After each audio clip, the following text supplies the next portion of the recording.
The rising cost of living is going to be one of the big issues people care about when they go to the ballot in June.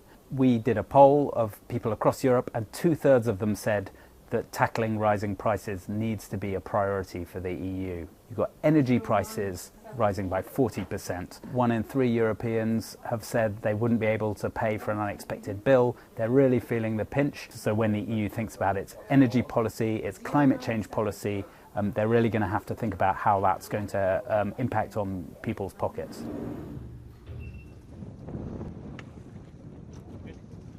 Migration has been a massive topic for the past decade, ever since the Lampedusa tragedy of 2013. Now, we finally do have a migration pact. It took years to get to this starting point.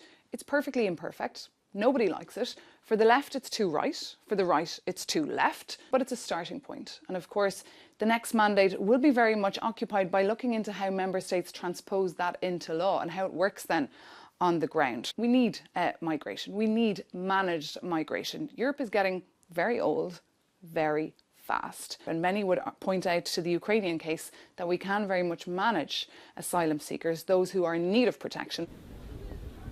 Yeah.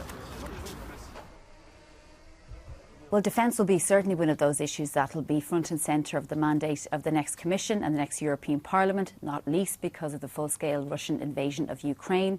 There's a realisation this war will continue for the foreseeable future because for the last few months Ukraine has been on the back foot militarily, and of course for the first time in many years there is a war on the European continent.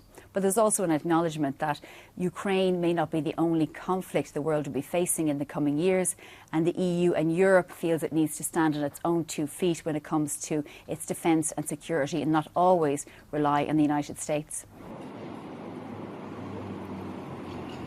They've set a target of reducing greenhouse gas emissions by 55% by the end of this decade, which basically means it's got to be done during the mandate of the incoming Commission and Parliament.